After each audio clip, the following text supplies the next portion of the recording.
Olá pessoal, bem-vindos à quarta semana de obras. Vamos ver o que é que fizemos agora aqui nestes últimos dias.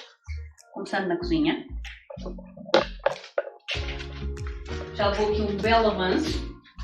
Já começámos aqui a montar o que é efetivamente a cozinha, móveis. Os azulejos já estão praticamente todos, falta só aqui um bocadinho para vocês já vão poder ver. Já temos candeeiros em quase todos os sítios. São 10 da noite, mas podemos ter luz. Aqui na casa das máquinas já temos ali janelas, estão a ser terminadas também, falta rematar. Sim, está um bocadinho Desarrumado. Isso vai com o tempo. Entretanto, passando aqui para o corredor, falta terminar a porta ainda, não me esqueci. Já começámos a dar andamento a este móvel de entrada.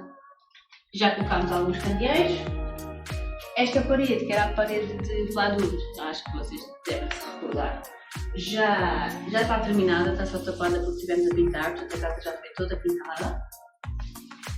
Já está tudo branquinho. Com candeeiros postos. Também no giro.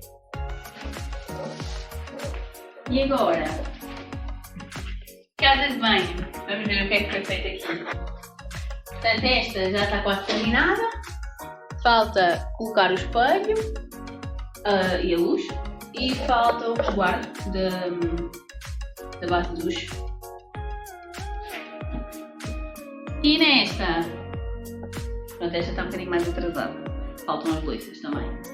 Mas já a nível das leis já está tudo feito. Está mesmo bonita. Mesmo fixe. Aquele quarto agora está proibido.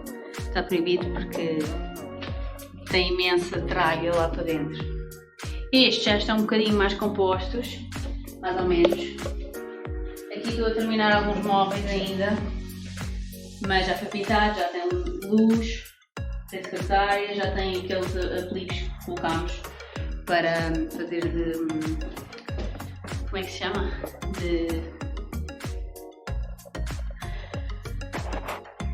Já tem aqueles painéis que colocamos ali na parede, para ficar um bocadinho mais bonito. Depois vai apoiar a cama. Este já está praticamente feito. Basicamente é por o cortinado e pouco mais, só mobilar, não é? Claro.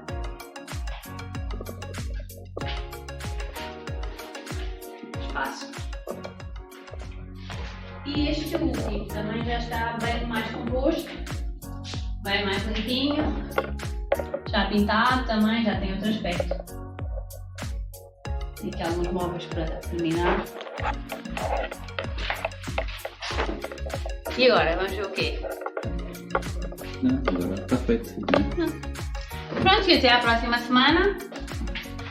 E obrigado, espero que tenham gostado.